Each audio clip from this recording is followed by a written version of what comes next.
સુરતની વાત કરીએ। સુરતમાં પણ વહેલી સવારથી વરસાદી માહોલ જામેલો છે। શહેરના અલગ અલગ વિસ્તારોમાં વરસાદ વરસી રહ્યો છે। Athwa gate, Piplod, city light સહિતના વિસ્તારોમાં વરસાદ। હવામાન વિભાગે સુરતમાં યલો એલર્ટ આપ્યું છે।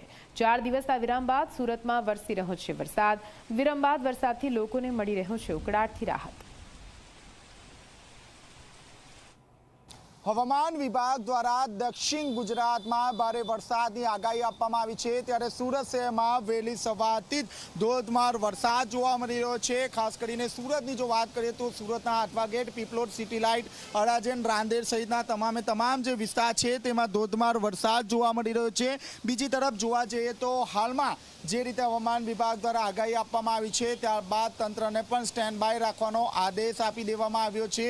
હાલમાં આપ સીધા દ્રશ્યો જોઈ શકો છો, સુરતના અઠવા ગેટ વિસ્તારના સીધા દ્રશ્યો છે, જ્યાં જે રીતે વરસાદ વરસી રહ્યો છે જેને કારણે સુરતી લાલાઓમાં ખુશીની લહેર જોવા મળી રહી છે, કારણ કે છેલ્લા 4 થી 5 દિવસથી વરસાદે જે રીતે વિરામ લીધો હતો, વાતાવરણમાં સૌથી વધુ બફારાનું પ્રમાણ જોવા મળ્યું હતું, પરંતુ હાલમાં જે રીતે વરસાદ વરસી રહ્યો છે જેને કારણે સુરતી લાલાઓમાં ક્યાંક ક્યાંક ખુશી જોવા મળી રહી છે। આપ સીધા દ્રશ્યો જોઈ શકો છો, નોકરિયાત વર્ગ અને વિદ્યાર્થીઓને વરસાદના કારણે ભારે હાલાકીનો સામનો કરવો પડી રહ્યો છે, જ્યારે બીજી તરફ ખેડૂતોમાં પણ ખુશીની લહેર જોવા મળી રહી છે, કારણ કે ડાંગર અને શેરડીનો જે ઊભો પાક છે તેમાં પાણીની તાતી જરૂરિયાત હોય છે, ત્યારે વરસાદે જે રીતે છેલ્લા 4 દિવસથી વિરામ લીધો હતો અને આજે વહેલી સવારથી જે રીતે ધોધમાર વરસાદ વરસી રહ્યો છે જેને કારણે પાણીની જે જરૂરિયાત હતી તે જરૂરિયાત પૂર્ણ થતાં ખેડૂતોમાં ખુશીની લહેર જોવા મળી રહી છે। હાલ પણ જે આકાશ છે તે આકાશમાં કાળા દિબાગ જોવા મળી રહ્યા છે।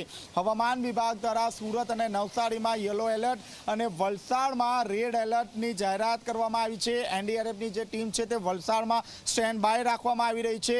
હાલમાં જે કલેક્ટર છે તે કલેક્ટર દ્વારા પણ રાઉન્ડ ધ ક્લોક તમામ પ્રકારની જે માહિતી છે તે માહિતી મેળવવામાં આવી રહી છે।